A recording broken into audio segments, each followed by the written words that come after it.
por meio da sua palavra. Hoje de manhã eu estava meditando na parábola do semeador. A parábola do semeador, ela traz para nós uma mensagem interessante. O Senhor Jesus Cristo, pelo contexto que é descrito em Mateus 13, ele sai de casa cedo, vai para a beira da praia, e algumas pessoas vão atrás dele, e ele senta num barco, estando na praia ainda, ele senta no barco, as pessoas estão ao redor dele, e ele começa a proferir a parábola do semeador, dizendo que o semeador saiu para semear. E algumas sementes caíram na beira do caminho, uma outra semente caiu junto a pedregais, e a outra caiu junto aos espinhos. E a outra caiu numa terra fértil e produziu. Aquela que caiu na beira do caminho, ela não encontrou profundidade, veio a ave e pegou aquela semente e destruiu. O ensinamento dele é que quando a semente da palavra é pregada, se a gente não receber logo a palavra, pensar e meditar nela, o diabo tira ela de nós, né? A gente perde o benefício. A segunda caiu junto a pedregais, ou seja, a semente caiu, mas ela não achou profundidade, ela não encontrou raiz. Então, aquela semente da palavra foi recebida com alegria, com grande entusiasmo, mas depois a primeira dificuldade fez com que a planta morresse. Isso ensina que, às vezes, a gente abraça a palavra com um grande entusiasmo, uma grande alegria, mas quando aparece a primeira dificuldade, a gente desiste, né? E a outra ensina que a semente foi semeada numa terra boa, ela produziu, mas do lado dela cresceram os abrolhos, as outras plantas. E aquelas outras plantas cresceram mais rápido e sufocaram. Isso nos ensina que nós recebemos a palavra, queremos um compromisso com Deus, mas de repente nos deparamos com as atrações do mundo, os entretenimentos do mundo, e aí também nos esquecemos da palavra. E a última caiu numa terra boa, ela germinou, produziu frutos, uns produziu um pouco, outro um pouco mais e outro um pouco mais, né? Isso ensina que nós produzimos aquilo que Deus espera de nós em proporções diferentes. Ninguém é igual a ninguém, mas Deus espera que todos possamos absorver a palavra de Deus. Amém? Nós vamos falar então sobre estudando doutrina, a batalha pela fé. Eu quero fazer uma revisão rápida e hoje nós entramos naquilo que nós não falamos na semana passada. Então nós iniciamos o nosso estudo falando sobre a batalha, a doutrina, a batalha pela fé. O nosso ponto de partida foi Judas, versículo 3, que diz assim: Amados, procurando eu escrever-vos com toda a diligência acerca da salvação comum, tive por necessidade escrever-vos e exortar-vos a batalhar pela fé, uma vez entregue aos santos. Então Judas pretendia falar sobre a salvação que era comum a todos, mas por conta de ensinos falsos e mentirosos que estavam rondando as igrejas, ele escreve sobre a importância da doutrina, do doutrinamento, do ensinamento naquela época. É bom nós lembrarmos que as heresias, heresia é toda mentira contrária à palavra de Deus. Tudo que é contrário à Bíblia é chamado de heresia. Elas já existiam desde os primeiros séculos. Quando a gente lê as cartas de Paulo, a gente já percebe a entrada das heresias no meio do povo, tentando enganar o povo, aqueles que eram os mais carentes, os mais emocionais. E a palavra de Deus sempre combateu, né, essas heresias todas. Então a nossa proposta de estudo é definir doutrina, é falar sobre a didaquê. Nós já falamos um pouco na semana passada, dar uma pincelada na história da igreja ao longo das eras, e talvez a gente comece a falar sobre isso hoje. E aí nós traduzimos, ou pelo menos falamos sobre a palavra doutrina. A palavra doutrina, na palavra original, é didaquê. Então, se alguém perguntar para você o que significa doutrina na língua grega, é didaquê. E o que significa isso? Significa ensinamento ou instrução. É uma palavra amplamente encontrada no Novo Testamento, principalmente nas cartas de Paulo, porque um dos propósitos de Paulo escrever várias cartas era justamente combater aquilo que era contrário à palavra de Deus. E aí nós falamos sobre o propósito da doutrina. Qual é o propósito da doutrina? O propósito da doutrina é que nós sejamos intelectuais, que nós sejamos pessoas acadêmicas, estudadas, aquelas pessoas que tudo que pergunta na Bíblia responde? Não. Isso é bom, mas o propósito da doutrina, o propósito da Bíblia é mudança de vida, né? É para isso que a Bíblia existe. Não para nós termos a cabeça grande de informação, mas para termos transformação de vida. Nosso propósito, o propósito da doutrina é diferente das propostas das histórias bíblicas. A gente lê histórias como a história de José, de Daniel na cova dos leões, né? Tantas histórias bonitas que nós encontramos e a gente ensina para as crianças lições morais, né? Lições importantes. Mas a doutrina é diferente de história. Geralmente nós preferimos as histórias à doutrina. Mas a doutrina, ela diz como o marido deve ser, como a esposa deve ser, como o filho deve ser, como o crente deve ser, né? Então ela é mais ácida, ela vai de encontro àquilo que nós necessitamos e não necessariamente daquilo que nós gostaríamos de ouvir. E falamos um pouco sobre a doutrina na Idade Média, né, a confissão de fé das igrejas cristãs, falamos sobre o catecismo, falamos sobre a doutrina no período apostólico. Quando nós lemos o livro de Atos, por exemplo, Atos 2:42, a Bíblia diz assim: e perseveravam na doutrina dos apóstolos, e na comunhão, e no partir do pão, e nas orações. Então, ao escrever esse texto, o Lucas, que escreveu o livro de Atos, ele não disse assim: e a igreja primitiva perseverava nos escritos do Velho Testamento, perseverava na lei de Moisés, perseverava nos livros poéticos, nos profetas maiores, nos profetas menores. Não. O Lucas, que escreveu aqui no Novo Testamento, o livro de Atos, ele diz assim: e perseveravam na doutrina dos apóstolos. Então, a doutrina dos apóstolos ela surgiu do livro dos Salmos, ela surgiu da lei de Moisés, ela saiu dali, né? Mas a doutrina é prática, é aquilo que nós devemos fazer no dia a dia, onde quer que nós estejamos, ok? E como nós já falamos, citamos vários versículos que falam sobre a palavra doutrina. Depois nós falamos da didaquê como texto que ousava regulamentar a vida no período apostólico. Inclusive o Sérgio estava comentando, né, sobre grupos que ele conhece que hoje adotam a didaquê como texto que deva ser consultado para a vida. Nós fizemos uma citação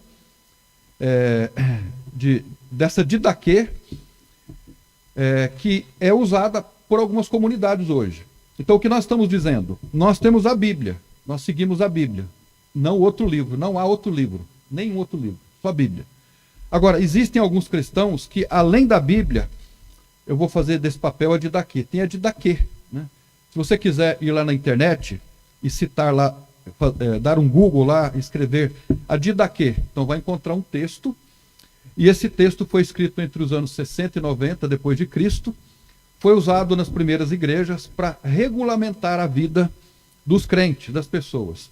Mas esse texto da didaquê não é considerado inspirado, ele não é inspirado por Deus, ele não foi aceito pelas primeiras igrejas como um texto que foi inspirado por Deus, como os textos de Paulo e daí por diante. E aí você pode me perguntar, mas como que o texto de Paulo foi inspirado? Como que as cartas escritas a Tessalônica, aos Filipenses, como é que as cartas, o livro de Mateus, de Marcos, e aqueles que a Bíblia diz que são a Bíblia, como é que eles foram reconhecidos como canônicos, né? como textos inspirados por Deus? Essa resposta pode ser dada de uma forma muito comprida, mas ela pode ser também dada de uma forma muito simples.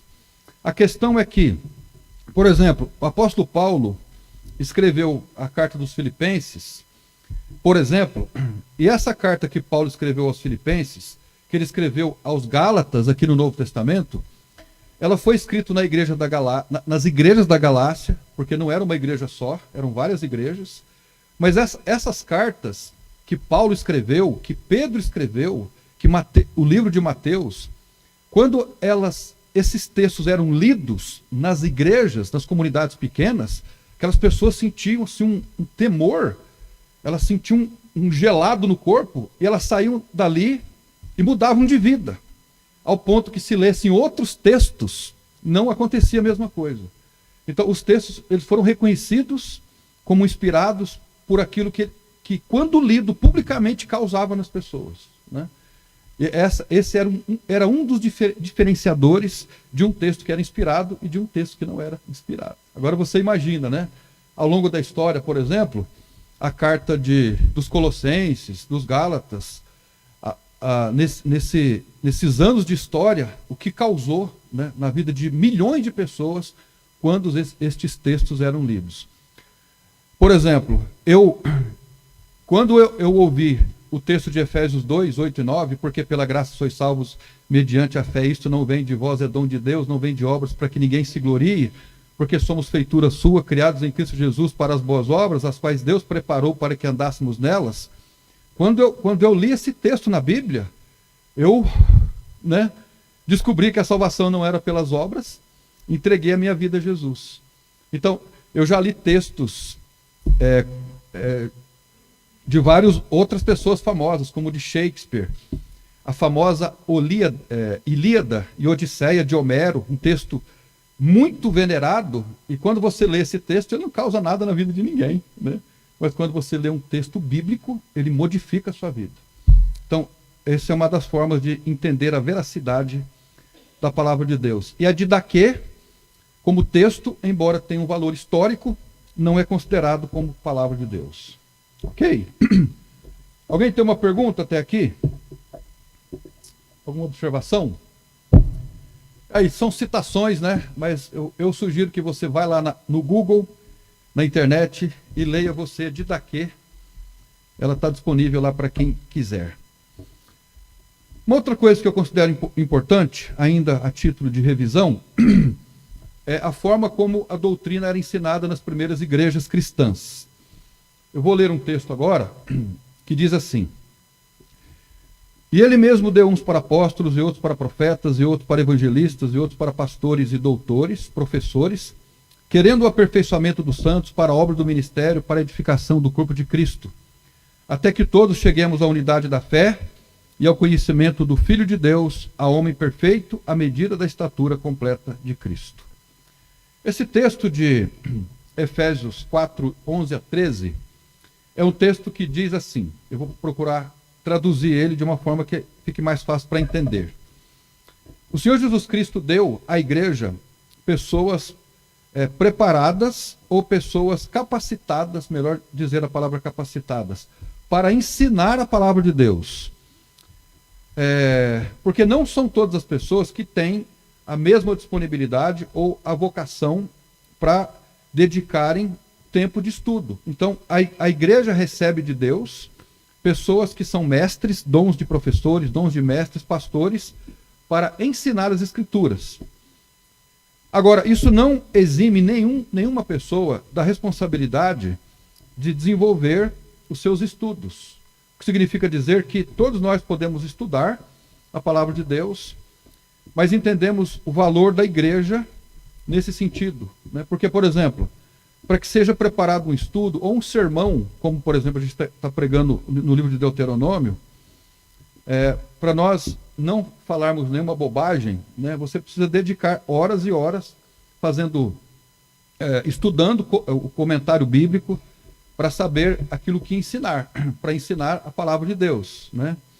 Porque, veja bem, mesmo que alguém pregue uma palavra e a pessoa fala bem, comove o coração das pessoas, mas se aquilo que ela está falando não é o que o texto está dizendo, aquilo não vai produzir nada na vida da pessoa. Pode ser a palavra do pregador, a palavra do pastor, e não a palavra de Deus. E o jeito que a pessoa fala, às vezes, faz as pessoas chorarem, se emocionarem, né? Então, a ênfase está na forma de falar e não no que é transmitido quando se fala. E o mais importante é o conteúdo, é a palavra de Deus e não a forma como se fala. Então, não há dúvida de que a igreja recebe de Deus pessoas com essas capacidades para que elas, então, possam doutrinar, ensinar a igreja sobre o caminho bom e direito. Quando você lê, por exemplo, o estilo de vida dos rabinos em Israel, eles estudam, em média, 14 horas por dia, a Torá, né? São os intérpretes da Bíblia. Há muita dedicação, mesmo que eles tenham uma cultura bíblica, mesmo que eles tenham sido criados lá na Terra Santa, mas eles se dedicam muito no preparo dos seus estudos para entregar para as pessoas. Bom, aí depois nós falamos sobre as características extraídas do livro Rastro de Sangue. Eu sugeri para os irmãos, para aqueles que podem, que façam a leitura deste livro, O Rastro de Sangue, ou Rastro de Sangue. Esse é um livro também que encontra hoje lá na internet. Você pode ir no Google e digitar Rastro de Sangue, ele já é domínio público, nem precisa comprar. Mas recentemente foi publicado um outro livro, que é semelhante a esse, que conta a história da Igreja do Senhor Jesus Cristo desde os primeiros discípulos, né? Existiu um perito nessa área, um historiador, lá nos Estados Unidos, e ele dedicou anos da sua vida fazendo pesquisas, indo a fontes primárias para poder trazer para cá a história. E ele escreveu esse livro, Rastro de Sangue. Ele morreu antes de terminar a redação do livro, e outras pessoas depois fizeram alguns trabalhos e terminaram. Mas no livro Rastro de Sangue, nós encontramos as características extraídas das primeiras igrejas quanto às doutrinas principais e aquilo que eles entendiam ser as características principais de uma igreja. A primeira delas é Jesus Cristo como cabeça e fundador. Então, isso é importante para nós. Veja, a igreja do Senhor Jesus Cristo não tem fundador humano, né? Por quê? Porque a igreja de Jesus não é uma denominação, é um movimento histórico. Então, se uma igreja disser assim, essa igreja tem um fundador, tem um líder humano, essa igreja não é uma igreja bíblica. Porque uma igreja bíblica, ela não tem um fundador. Eu não estou me referindo à pessoa que vem, que começa a igreja, que constrói. Esse é um missionário que deu início àquele trabalho. Mas a igreja de Jesus não tem fundador, né? Então, qualquer denominação que tenha um iniciador, que tenha um gestor, essa igreja está fora da Bíblia. Em segundo lugar, a Bíblia como única regra de fé e prática. Não há outro livro a não ser a Bíblia. Somente a Bíblia. Nós vamos falar mais sobre isso mais profundamente. Qual é o nome? Igreja ou igrejas. O seu governo? O governo é democrático.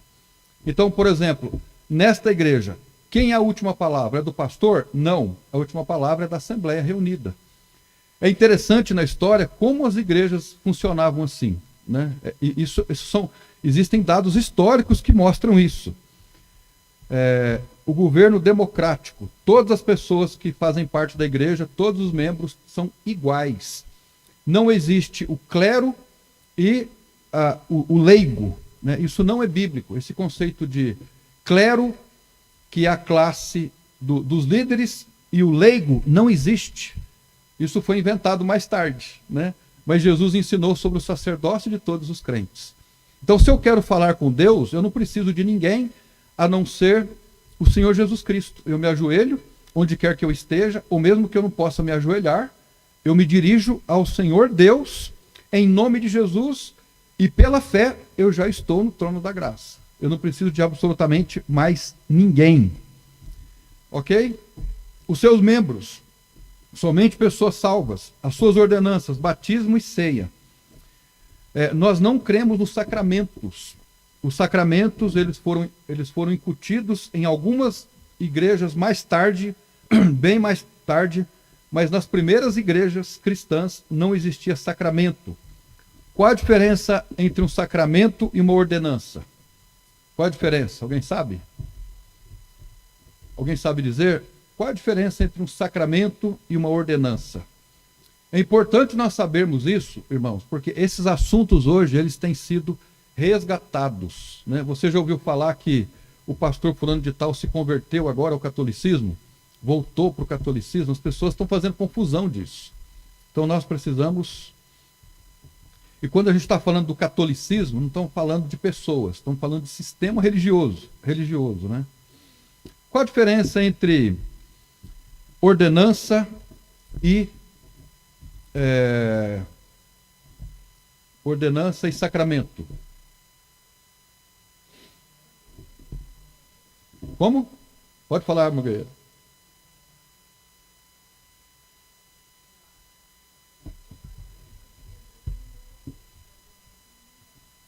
Ok?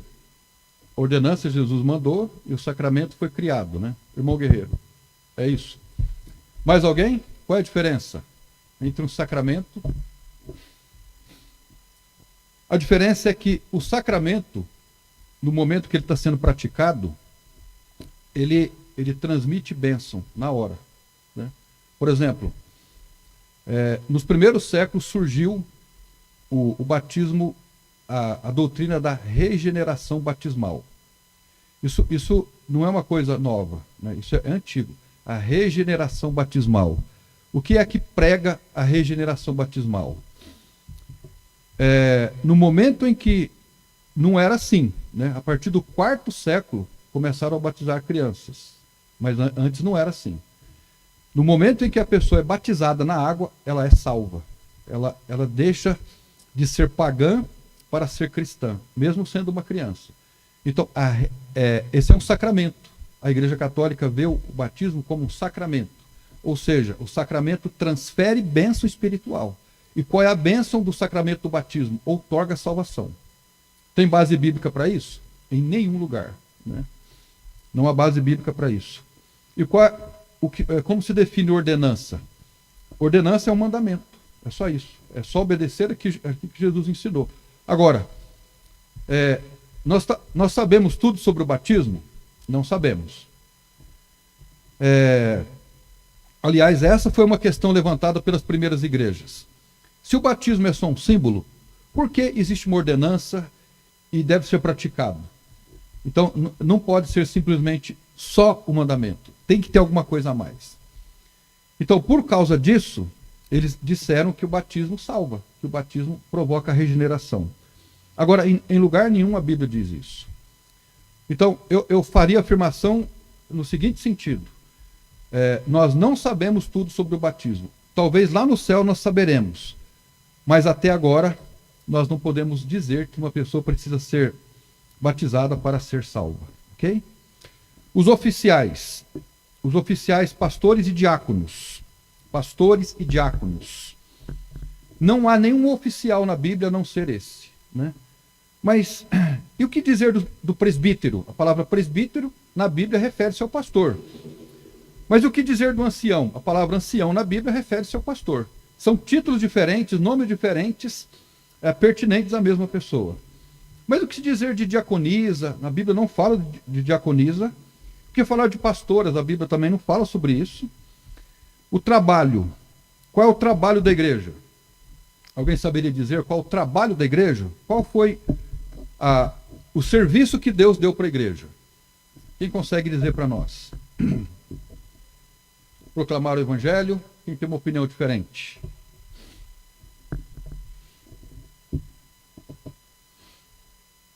Qual foi o trabalho da igreja? Como? Ok, moldar as pessoas, ensinar as pessoas de acordo com... A gente pode resumir o trabalho da igreja em poucas palavras. Pregar a salvação, né? Então, veja, a igreja não tem responsabilidade de promover assistência social. A igreja não tem essa responsabilidade. A igreja pode fazer isso? Pode, se for uma grande necessidade, como, por exemplo, nós enviamos, com a graça de Deus, muita coisa para o Rio Grande do Norte, né? Nós nos unimos com o Rio Grande do Sul, já estou mandando chuva lá para o norte, né? O Rio Grande do Sul, né? É uma questão humanitária. Mas esse não é o trabalho principal da igreja, né? Nós devemos ajudar as pessoas em reais necessidades? Sim. Em reais necessidades, sim. seja irmãos da igreja, sejam pessoas fora da igreja. Agora, em reais necessidades, no mundo que nós vivemos hoje, no Brasil que nós vivemos, não existe uma real necessidade. É muito difícil, né? Porque o governo assiste a basicamente tudo. Agora,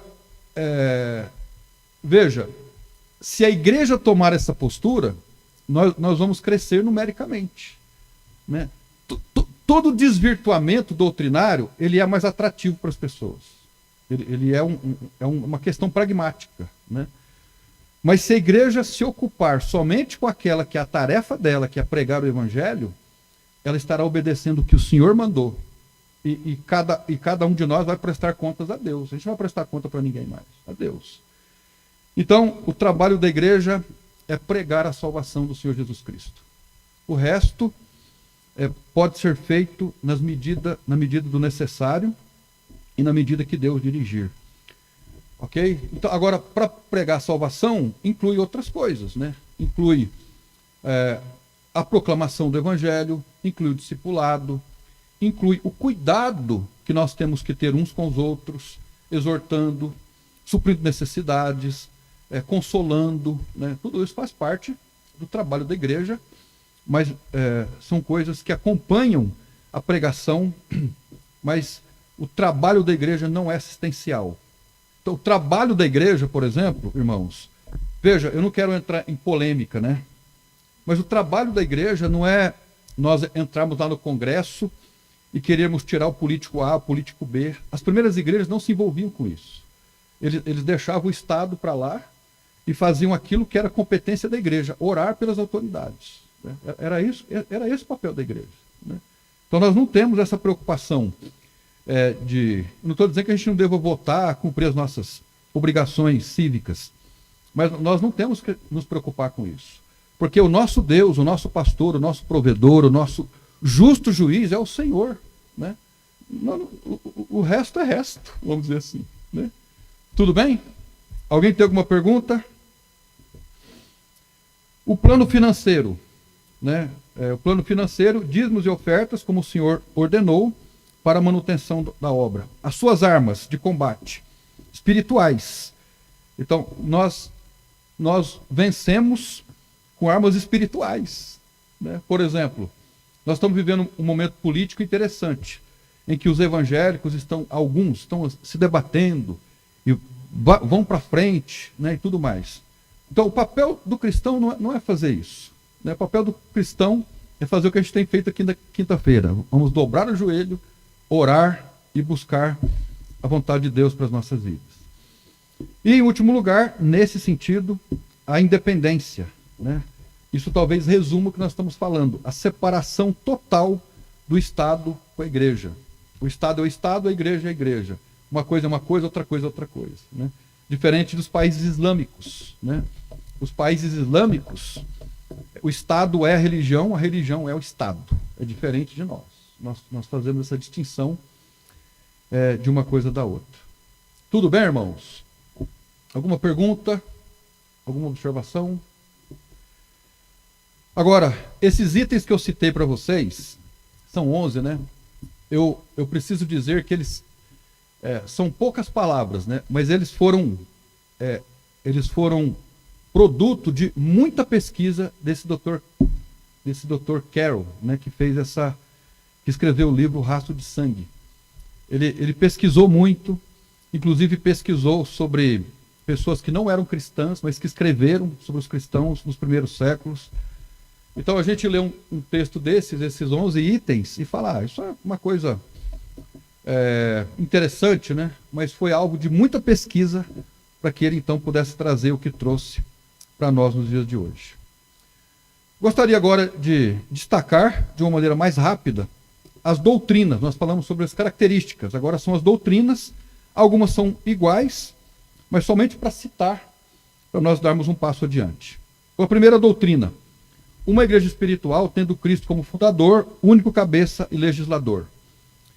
Então, quem é o cabeça dessa igreja aqui? Jesus Cristo. Mas a gente não é uma pretensão muito espiritual dizer que Jesus Cristo é o líder dessa igreja? Eu acredito que não. Esse é um ensinamento bíblico, né? Porque todas as decisões que nós tomamos aqui, quem é que toma a decisão? Quando a gente está diante de uma decisão, o que a gente faz? Nós oramos, né? Nós buscamos a direção de Deus. A gente vem para a Assembleia e a última palavra é de quem? Como? Da igreja, né? Os irmãos decidem. Então, se os irmãos oraram, buscaram a vontade de Deus, a vontade de Cristo vai prevalecer, né? Então, não é a palavra do pastor, né? Porque nós não temos apóstolos, não temos bispos, como se vê em alguns outras compreensões. As ordenanças, batismo e ceia, como nós já falamos, os oficiais, pastores e diáconos, o governo democrático, as suas leis, só a doutrina bíblica, os membros, aqueles salvos pela graça de Deus, as suas exigências, batismo, administrado por imersão e obediência às leis de Deus, ou seja, a partir do momento que nós nos convertemos ao Senhor, a gente tem que obedecer a palavra. Nós obedecemos para sermos salvos? Não, nós obedecemos porque já somos salvos. Nós não somos salvos por aquilo que nós fazemos, mas por aquilo que Cristo fez por nós, mas nós queremos obedecer porque a obediência traz muita coisa boa, alegria, contentamento e daí por diante. As várias igrejas são separadas, independentes na execução de suas leis e na disciplina, bem como na sua responsabilidade diante de Deus, mas coopera com o trabalho. Então veja que esse é um dispositivo histórico interessante, né? O que eu quero dizer com isso? Que as primeiras igrejas cristãs, as igrejas que ainda foram assistidas por alguns apóstolos, as igrejas eram independentes. A igreja de Éfeso não chegava, os irmãos da igreja de Éfeso, ou o pastor da igreja de Éfeso, não chegava lá em Antioquia e dizia, você tem que fazer assim, assim, assim, assim. O pastor em Jerusalém não chegava lá da igreja de Tessalônica e dizia o que ele tinha que fazer. Né? Cada igreja era independente uma da outra. As várias igrejas eram separadas, independentes na execução das suas leis e disciplina, bem como em toda a sua responsabilidade. Agora, elas cooperavam entre elas. Nós temos cooperação com os missionários, que são de outras igrejas. Nós fazemos acampamento com as igrejas da região, né? Uma igreja, no sentido neotestamentário, do Novo Testamento, é como uma família. Não é? Nós temos ali a família do irmão Benigno, né? O irmão Benigno é nosso irmão em Cristo, Dona Sirene, o Estevão, são os nossos irmãos. Eles compartilham de suas vidas conosco, nós compartilhamos as nossas vidas com eles, temos comunhão, tomamos café, tomamos chá, comemos lanche, nem tanto assim, né, Estevão? Mas o irmão Benigno tem a família dele. A família dele é um universo, né?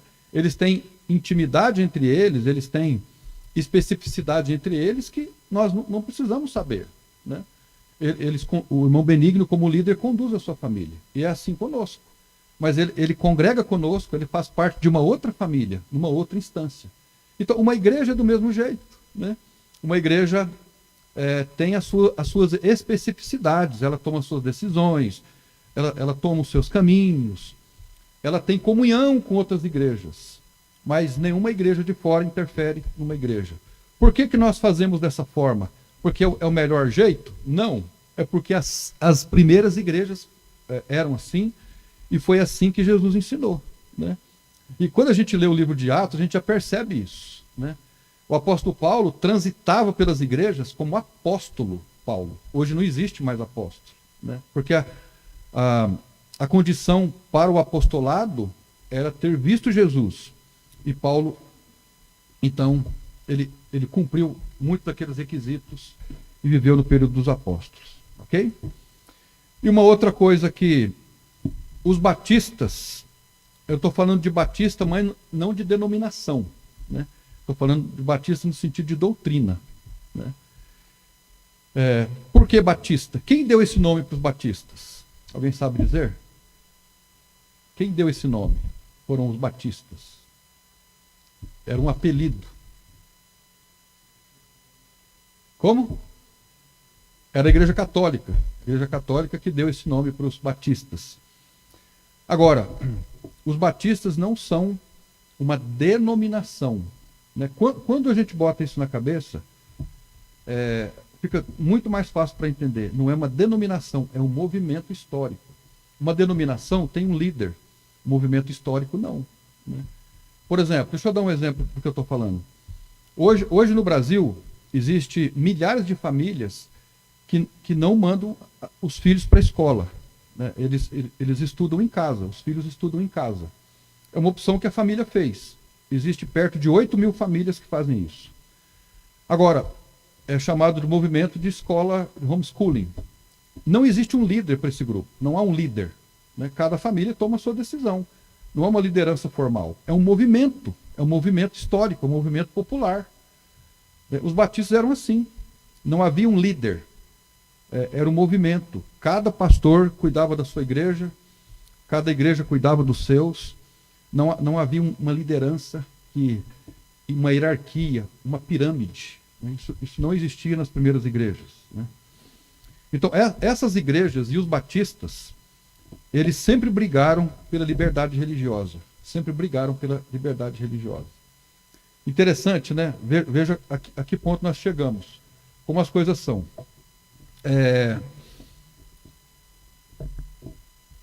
Recentemente teve uma passeata lá em São Paulo. Uma passeata de um grupo denominado os Luciferianos. Não sei se alguém viu isso, né? Eles fizeram a passeata para uma entidade demoníaca, que na nossa compreensão não é isso que a Bíblia ensina, né? Mas tem a Marcha para Jesus, né? Tem outros movimentos que fazem, mas agora teve esse movimento luciferiano. E aí colocaram no grupo dos pastores o seguinte: nós precisamos nos manifestar contra, né? Nós temos que fazer um manifesto contra, tentando impedir isso. Isso não pode acontecer.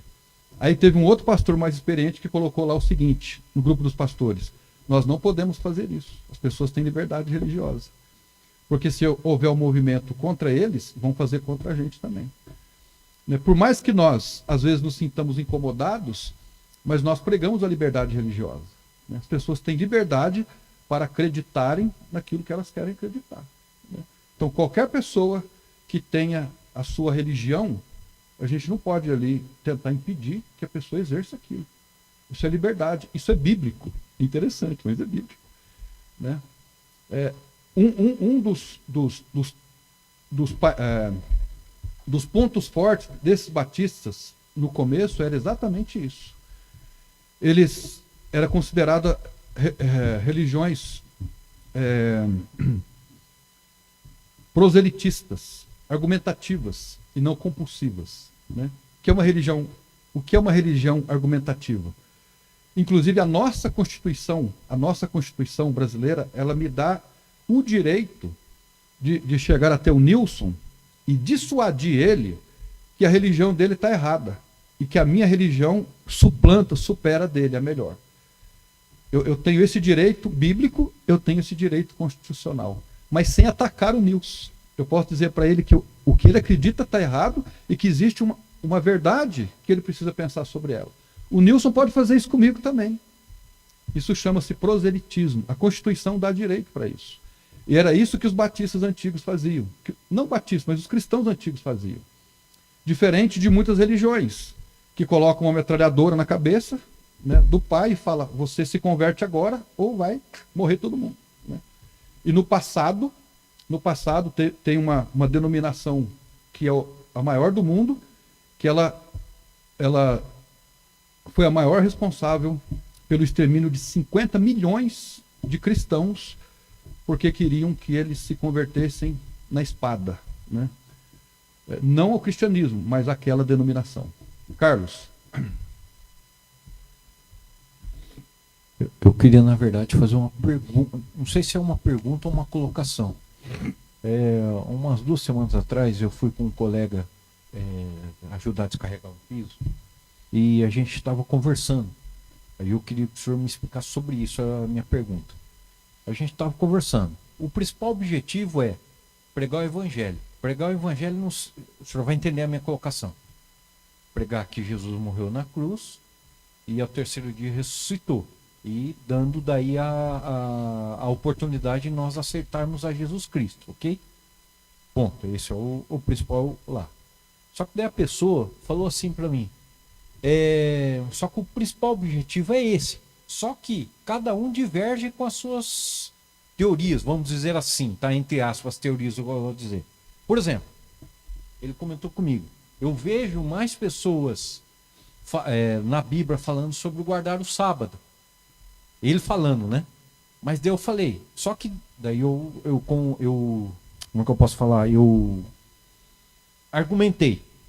Obrigado, irmão. Argumentei. Mas se a gente for olhar para isso, por causa de guardar o sábado, não tem o motivo de Jesus ter morrido na cruz. Mas aonde que eu quero chegar? Às vezes, não só por causa do sábado. O sábado foi só um exemplo. Eu e o irmão Lucas, a gente pode crer em Cristo Jesus, nós somos cremos em Cristo Jesus. Só que o Lucas crê, um exemplo, na pré-tribulação e eu creio na pós-tribulação, que a gente vai vir. Aonde eu quero chegar? Vamos ver se eu consigo explicar. Isso eu não posso levar a ferro e fogo, né? Por exemplo, não é porque o Lucas não crê no pós-tribulação ou guardar o sábado que eu não posso considerar o Lucas como um irmão. Não sei se eu fui claro. Entendeu minha pergunta? Acho Como que eu devo me tratar isso? Eu tenho que tratar o irmão com amor, mesmo ele crendo em Cristo Jesus, só que ele diverge de algumas opiniões, como pré-tribulação ou guardar o sábado. Ok. Bom, vou tentar responder, não sei se eu vou conseguir, né? Você vai perceber na resposta, né? Existe uma diferença entre dogma, doutrina e opinião, né? O que é um dogma? No sentido bíblico, um dogma é uma doutrina ou é um ensinamento que não tem como negociar. Por exemplo, nós vamos falar sobre isso, né? A nossa proposta é essa. Nós vamos falar, por exemplo, que há um só Deus Todo-Poderoso, né? Esse Deus é um Deus trinitário, um Deus trinitariano, um Deus formado de 3 pessoas distintas, né? O Pai, o Filho e o Espírito Santo, cada um tem a sua função, tem o seu papel, mas não há uma hierarquia, não há uma superioridade entre eles. Isso é um dogma. Então, eu não vou negociar isso. Faz parte das minhas crenças.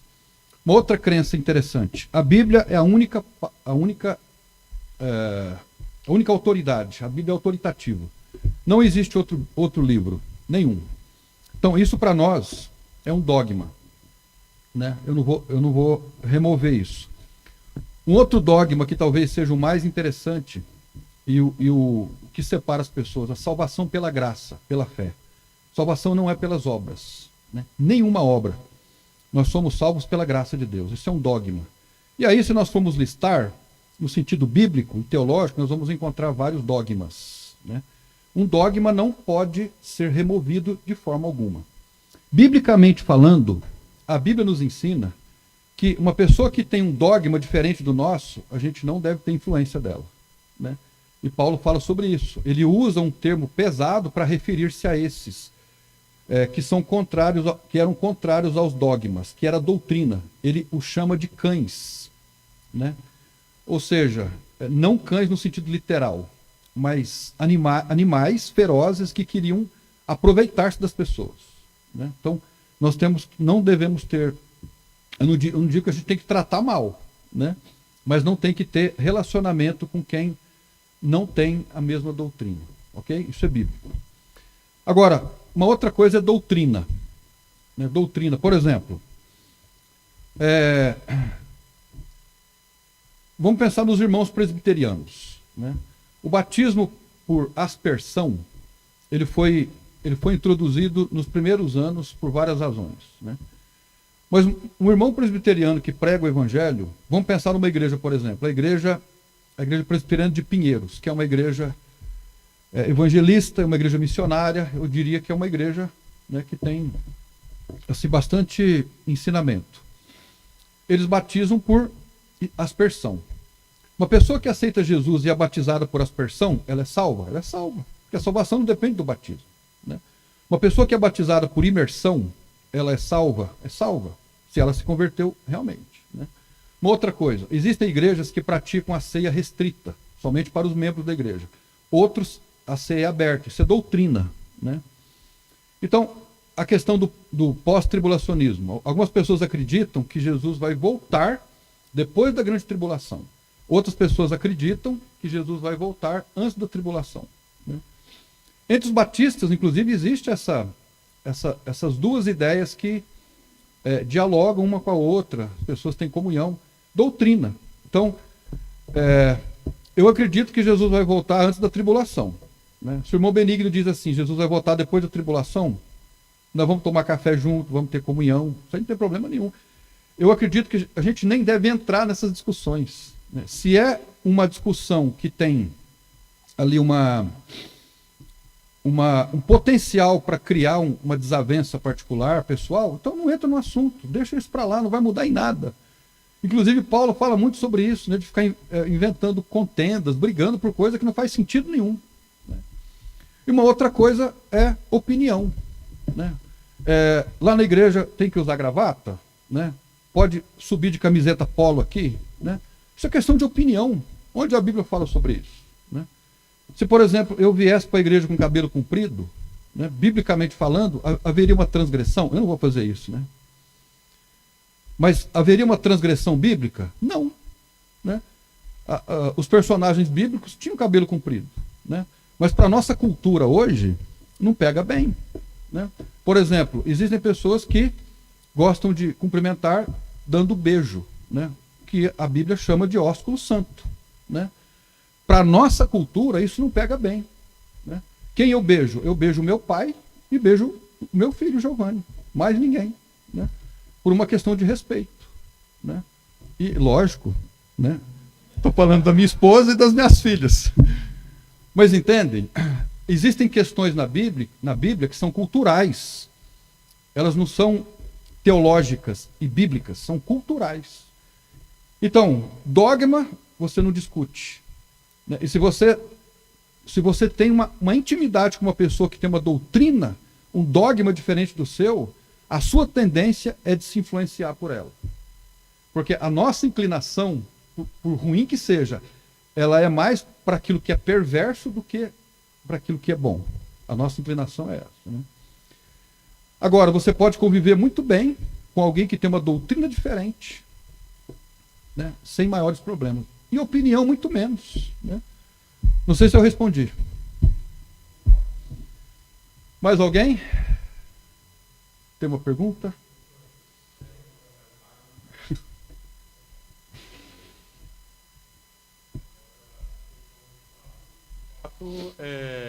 Daí, assim, não tem nem que se discutir, né? Que o sábado foi dado para Israel, né? E não para a igreja, né? Isso aí a Bíblia diz claramente.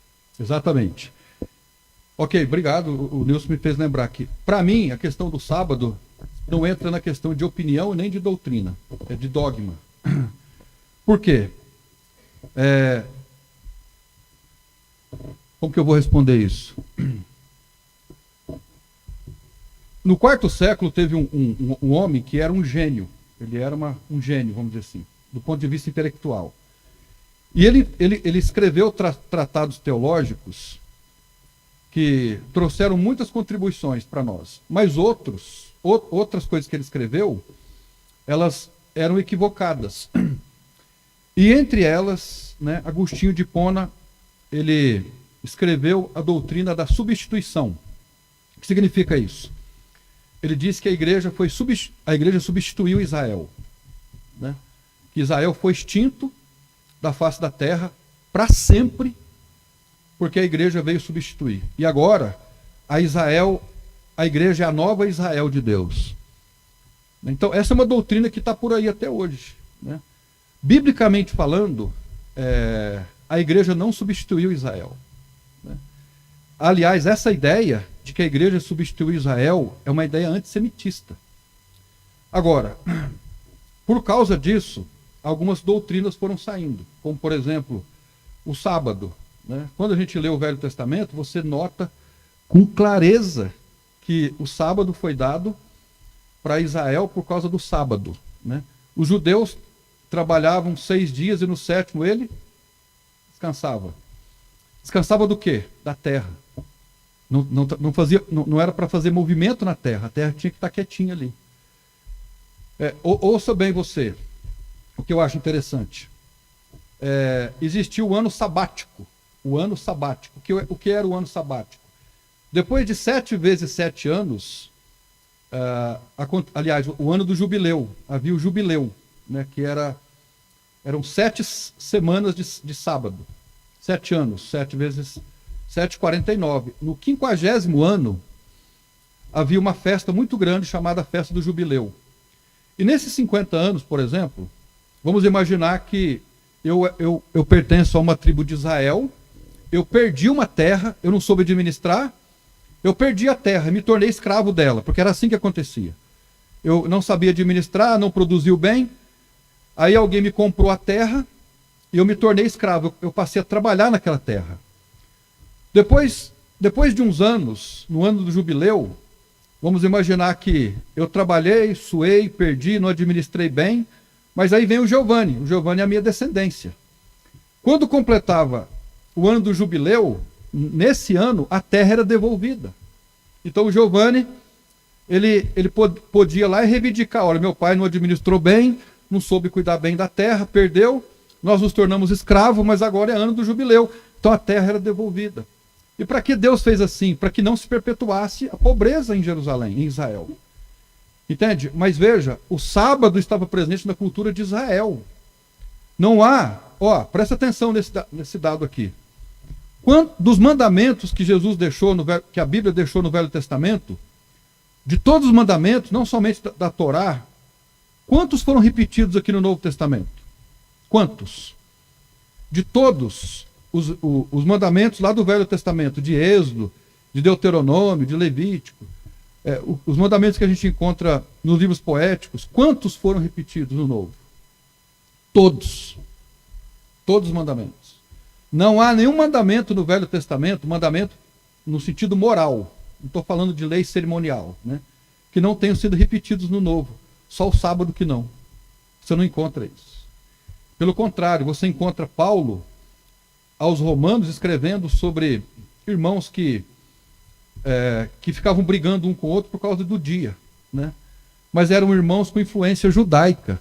Vamos imaginar, por exemplo, se entre nós aqui tivesse um irmão da igreja, alguém que se converteu ao evangelho, mas ele dissesse assim, como eu sou descendente de judeu, a gente prefere guardar o sábado. Eu não vejo tanto problema para um judeu. É uma questão cultural, não é bíblica, entende? Então, tudo bem, se ele quiser guardar o sábado, é uma questão dele. Mas eu não sou judeu, entende? Então, essa é a questão, né? Então, agora, alguém que diz assim, eu vou responder de acordo com Paulo aos Romanos, alguém que diz assim, eu sou um crente no Senhor Jesus Cristo, eu sou salvo pela graça, mas eu vou guardar o sábado, porque é uma coisa que eu quero fazer. A pessoa vai deixar de perder a salvação por causa disso? Não. Mas também ela não vai ganhar por causa disso. Entende? É somente pela graça de Deus. Ok? Acho que respondi agora, né? Pode falar. Só um comentário da irmã Bem-vinda na internet.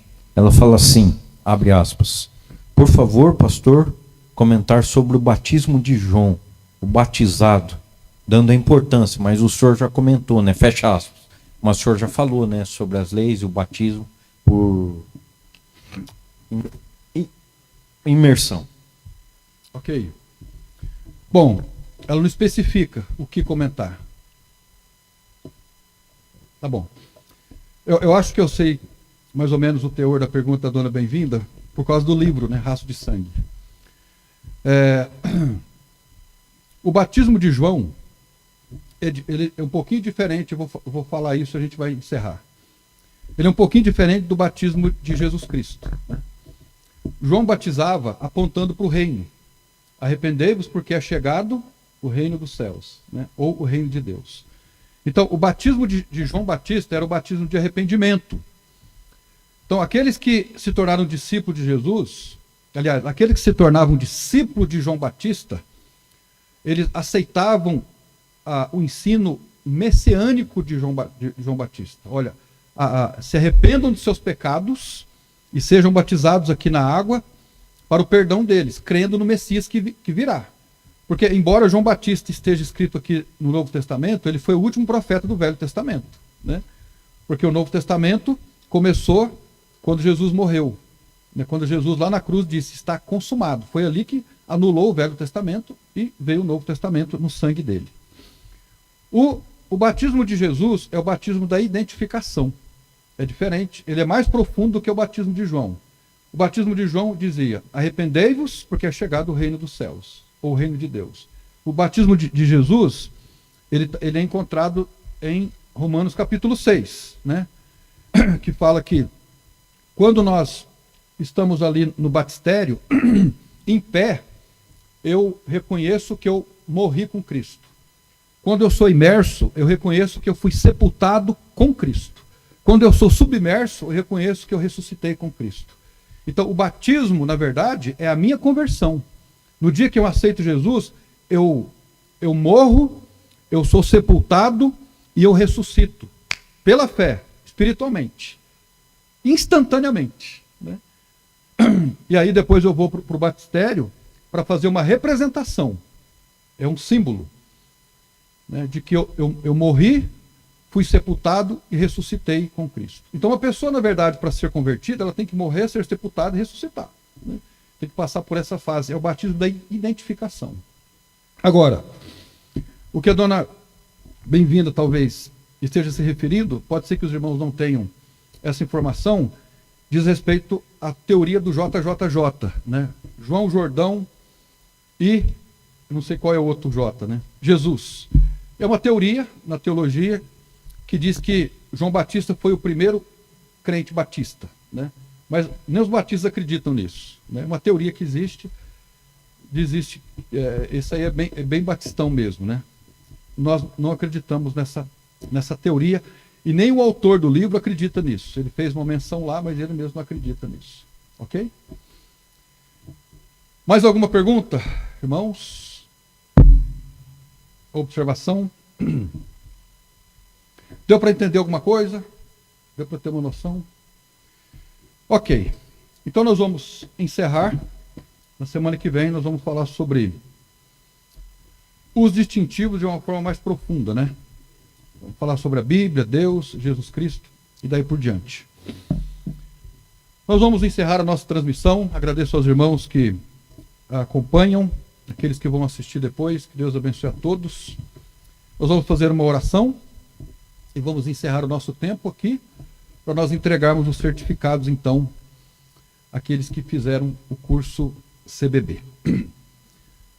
Senhor nosso Deus e nosso Pai, nós somos gratos ao Senhor pela capacidade de sermos doutrinados, pela possibilidade de sermos doutrinados, ensinados, para que a nossa vida seja robusta, seja fundamentada, para sabermos lidar com os embates do dia a dia. Nós vivemos num mundo complexo, com muitas dificuldades, e não há nenhuma dúvida de que nós precisamos de boa doutrina para sermos conduzidos de acordo com a tua vontade. E nesta manhã, nós queremos agradecer ao Senhor, porque o Senhor tem nos instruído, o Senhor tem nos ensinado, o Senhor tem nos desafiado a aprofundarmos o nosso saber para que experimentemos de mudança de vida. Não há nada mais que nós desejamos nesse mundo do que sermos parecidos com Jesus. Mas também não há nenhuma dúvida do quanto nós precisamos ser trabalhados para isso. Nós rogamos então a graça do Senhor nas nossas vidas. Agradecemos pela misericórdia do Senhor por nos aceitar, por nos amar, por nos ajudar a caminharmos com o Senhor. Nós te louvamos, nós te bendizemos e oramos agora no nome do Senhor Jesus Cristo. Amém. Amém. Os irmãos estão com calor?